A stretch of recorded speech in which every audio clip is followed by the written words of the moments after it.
ମୁଁ ଆସିଥିଲି ବର୍ତ୍ତମାନ ବାପାଙ୍କ ସାଙ୍ଗରେ ତଳା ପକାଇବା ପାଇଁ।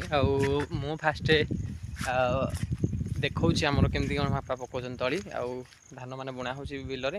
ତ ବିଲରେ ଯେତେବେଳେ ତଳି ଉଠିବ ଆପଣଙ୍କୁ ନିହାତି ଦେଖେଇବି ଭିଡ଼ିଓ ମାଧ୍ୟମରେ। ତ କେମିତି ଲାଗୁଛି ମୋ ବ୍ଲଗ୍ଟି ଆପଣମାନେ କମେଣ୍ଟ ମାଧ୍ୟମରେ ନିହାତି ଜଣାଇବେ। ତ ଦେଖି ନିଅନ୍ତୁ ଭିଡ଼ିଓଟି ଶେଷ ଯାଏଁ, ତ ଜାଣିପାରିବେ।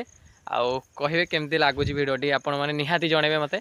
ଆଉ ସେଠି ବାପା ତ ତଳି ପକାଉଛନ୍ତି, ନିହାତି ଜାଣିପାରୁଛନ୍ତି। ଆଉ ମୁଁ ଭିଡ଼ିଓ ବନାଉଛି, ମାନେ ଭିଡ଼ିଓ ବନୁଛି ତ ଆପଣମାନେ ସମସ୍ତେ ଭିଡ଼ିଓଟି ଦେଖି ଯାଉଛନ୍ତି। ତ ଭିଡ଼ିଓଟି କେହି ଲାଇକ୍ କରୁନାହାନ୍ତି, ତ ଜଲ୍ଦି ଜଲ୍ଦି ଯାଇ ଲାଇକ୍ କରନ୍ତୁ।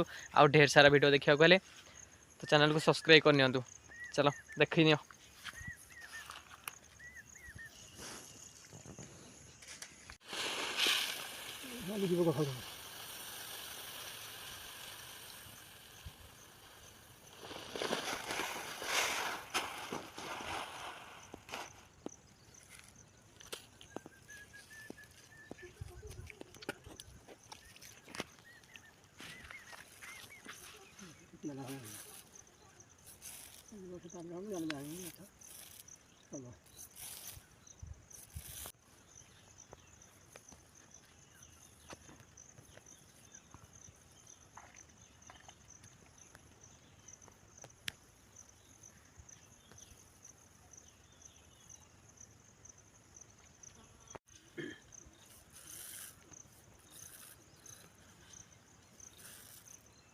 ଲାଗୁଛି ଭିଡ଼ିଓଟି ନିହାତି କମେଣ୍ଟ ମାଧ୍ୟମରେ ଜଣାନ୍ତୁ। ତ ଦେଖା ହେବ ପୁଣି ଆଉ ଗୋଟେ ନେକ୍ସଟ ଭିଡ଼ିଓରେ। ତ ରହୁଛି, ଜୟ ଜଗନ୍ନାଥ, ଜୟ ହିନ୍ଦ ଦୋସ୍ତୋ।